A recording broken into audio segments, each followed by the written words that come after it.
कोहिनूर हीरा फेराइबे इंग्रेज सरकार। एथर पुणी श्रीमंदिर हेब विश्वर सबुठारु धनी मंदिर। प्रभु श्री जगन्नाथ पाखक फेरिब राजा भेटी देइथिबा कोहिनूर। कोहिनूर फेराइबा पई खुद इंग्लैंड रे उठिला दाबी। हाँ दर्शक बंधु, एबे ओडिशा फेरिब कोहिनूर हीरा और प्रभु श्री जगन्नाथ पाखरे ताको लागि कराजिबो। ओडिशा को अति शीघ्र मिलिबाकु जाउछि खुशी खबर। केवल ओडिशा नुह, सारा भारत पाई एहा सबुठु बड़ खुशी खबर। कारण महाप्रभु श्री जगन्नाथ पाखक फेरिबा पाई जाउछि कोहिनूर हीरा। जो कोहिनूर हीरा को पंजाब राजा रणजीत सिंह महाप्रभु श्री जगन्नाथ को भेटी देबा पाई लेखि दे जाइथिले और छलना करी भारत को शासन करुथुबा इंग्रेज सरकार सही कोहिनूर हीरा को निज देश को ले जाइथिले। किंतु एबे पृथ्वीर सबुठारु दामी कोहिनूर हीरा एबे पुणी प्रभु श्री जगन्नाथ पाखक फेरी आसिबो और प्रभु श्री जगन्नाथ मथारे शोभा पाइबो। कोहिनूर हीरा हेउछि सारा विश्व ब्रह्मांडर सबुठारु मूल्यवान हीरा। एते दामी जे गोटे गोटे देश बिकिदेले भी कोहिनूर हीरा तुलन में कम पड़िजिबो। आज पर्यंत संसार रे जेते हीरा देखिबा को मिलिछि बा सृष्टि होइछि ता भितरे कोहिनूर हीरा हेउछि सबुठारु दुर्मूल्य।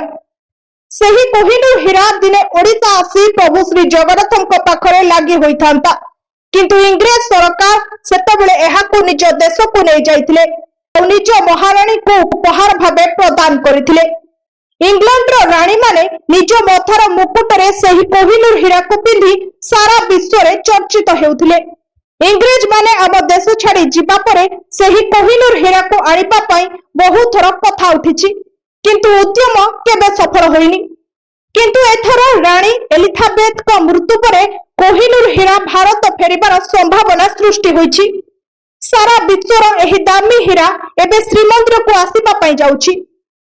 हाँ दर्शक बंधु, ब्रिटेन टीवी चैनल कोहिनूर हीरा को नै आलोचना बेले पैनल रे बसिथिबा विशेषज्ञ अतिथि माने कोहिनूर हीरा भारतर बोली जुक्ति बाढ़ुथिबा देखिबाकु मिलिछि। कोहिनूर हीरा को भारत को फेराई देबा उचित बोली डिबेटर जबरदस्त वितर्क होइतिला। ब्रिटेन महारानी क्वीन एलिजाबेथ द्वितीयांक देहांत परे कोहिनूर हीरा भारत को फेराई देबा उचित बोली भारत रे आगो को अनेक वितर्क होइछि। हेले एबे खुद इंग्रेज मानक देशर गणमाध्यम रे एभली वितर्क मामला को आहुरी गरम करिछि। सेपटे भारत सरकार मध्य कोहिनूर हीरा को भारत फेराई आनिबा पई एरा नुआ अभियान आरंभ करिसेंती। इंग्रेज सरकार भारत रे राजनीति कला बेले कोहिनूर हीरा समेत अन्य बहुमूल्य सामग्री लुटि नै ब्रिटेन संग्रहालय रे रखिसेंती, जहा को भारत फेराई आनिबा पई लंडन रे थिबा भारतीय दूतावास खूब शीघ्र हे अभियान आरंभ करिबा को जाउछंती। एहारी भितरे ब्रिटेन रो नुआ राजा भाबे अभिषिक्त होइछंती किंग चार्ल्स तृतीय। 1849 मसीह कोहिनूर हीरा ब्रिटेन राज परिवार अधीन को आसीथिला। प्रथमे रानी विक्टोरिया कोहिनूर हीरा को ब्रोंज भाबे परिधान करिथिले, परे एहा रानी को मुकुटरे शोभा पाइला, जहा ब्रिटेन रो महारानी माने परिधान करि आसुछंती।